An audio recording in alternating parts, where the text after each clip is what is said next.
পাকিস্তানে প্রত্যাঘাতের পর ভারতের একটি অস্ত্র নিয়ে জোর চর্চা চলছে, যে অস্ত্র নিঃশব্দে পাক ভূখণ্ডে গিয়ে জঙ্গি ঘাঁটিগুলিকে গুঁড়িয়ে দিয়ে এসেছে। মঙ্গলবার মধ্যরাতে অপারেশন সিঁদুর চালায় ভারত।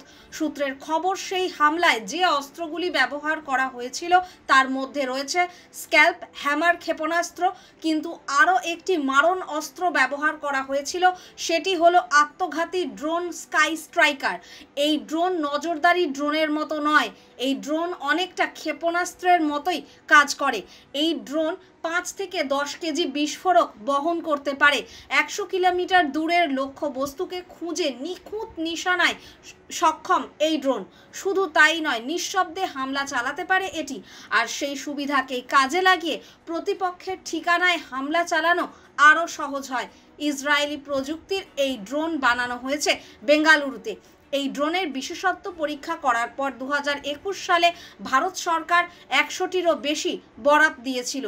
বালাকোটে এয়ার স্ট্রাইকের পরই এই ড্রোন কেনার সিদ্ধান্ত হয় বলে সূত্রের খবর। কম শব্দের জন্য গোপন কোনো অভিযানে এই স্কাই স্ট্রাইকার ড্রোন অনবদ্য। শুধু তাই নয়, প্রতিপক্ষের রেডারেও ধরা পড়ার ভয় নেই। সহজেই সেই নজরদারি এড়িয়ে প্রতিপক্ষের ঘরে ঢুকে হামলা চালাতে পারে। বিশেষত জঙ্গি ডেরায় হামলা চালানোর কাজে এই ড্রোন খুবই কার্যকর প্রমাণিত হয়েছে। এই ধরনের ড্রোন লয়টারিং মিউনিশন গোত্রের মধ্যে পড়ে, অর্থাৎ এই ধরনের ড্রোন হামলাস্থলের উপরে চক্কর কাটতে কাটতে সঠিক সময়ে হামলা চালায়।